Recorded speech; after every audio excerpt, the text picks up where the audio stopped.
Dans cette vidéo, je vais essayer de vous commenter rapidement ma solution à l'exercice 2.8.4 du livre de Séguin.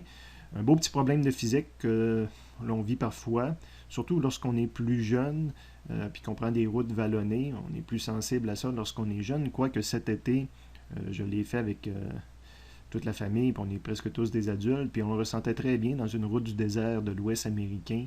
Une quinzaine de minutes, c'était vallon après vallon, puis c'était comme un manège à Canada's Wonderland presque. Peut-être que j'allais un petit peu trop vite, mais en tout cas, tout le monde y prenait plaisir. C'est-à-dire qu'on peut décoller de la route dans le haut d'un vallon, ou on peut avoir l'impression qu'on décolle de la route, tant qu'on ne part pas dans l'espace, on n'a pas vraiment sauté. Je n'allais pas encore assez vite pour ça. Mais on décrocherait, on se mettrait à sauter. Ça implique que la force normale n'existe plus, que la force normale est égale à zéro. Donc, dans ce problème-là, pour un rayon de courbure donné, on me demandait quelle était la vitesse maximum pour que la force normale soit toujours plus grande ou égale à zéro, donc pour que je ne décolle pas. Deux façons de l'écrire. Donc, soit que je recherche quelle vitesse que je maintiens toujours une force normale plus grande ou égale à zéro, ou soit que je réalise justement que quand la force normale est égale à zéro, c'est ma vitesse maximum. Donc, deux façons de l'écrire. On fait une représentation de ça, il faut être capable de le faire. Initialement, il y avait juste les trois variables que j'avais mis sur le dessin, le rayon, la vitesse et la force normale, donc perpendiculaire à la surface, vers le haut, puisque je fais le problème sur l'objet qui est représenté par mon point.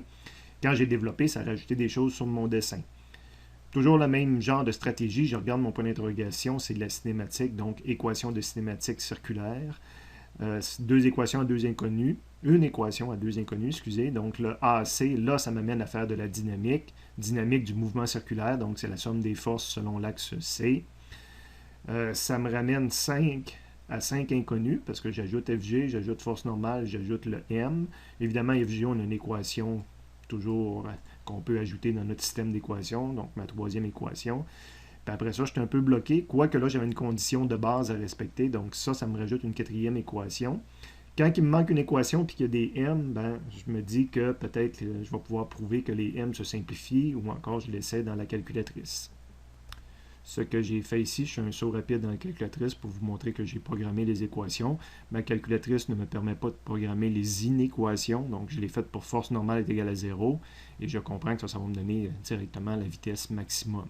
Et on voit que je n'avais pas de valeur de M et que la calculatrice a été capable de le résoudre quand même. Évidemment, il faut que M soit différent de 0.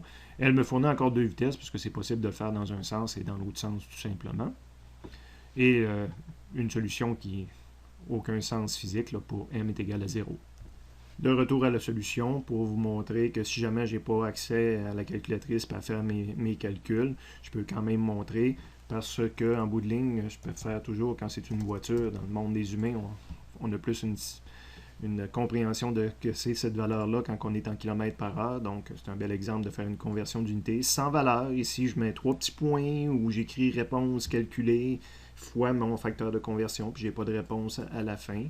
Ou je fais en bas de la page, je fais le traitement manuel des données pour m'apercevoir que le M, quand je suis dans l'inéquation ici, je peux diviser des deux côtés par M. 0 divisé par M, ça reste 0. Puis après ça, j'isole ma vitesse dans cette inéquation-là. Attention, le V se retrouve de ce côté-là. Je peux le réécrire puis changer le signe de mon inéquation parce qu'on aime toujours mieux avoir notre variable là, du côté gauche.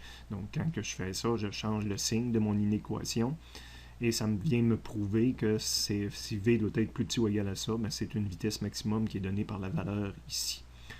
Et on pourrait se demander, là, le AC qui arrive à 9.8 ici, fourni par la calculatrice, ben, je pourrais le démontrer dans le calcul intermédiaire ici quand j'isole ma variable. Ça donne G moins Fn sur M. La force normale, ben, on a dit qu'on pouvait le faire pour égal à 0 pour avoir la vitesse maximum. Mais quand Fn vaut 0, c'est 0 divisé par M. Fait que cette partie-là, c'est 0, puis ça me donne mon 9.8. Donc on est toujours capable de faire manuellement les opérations que la calculatrice a fait.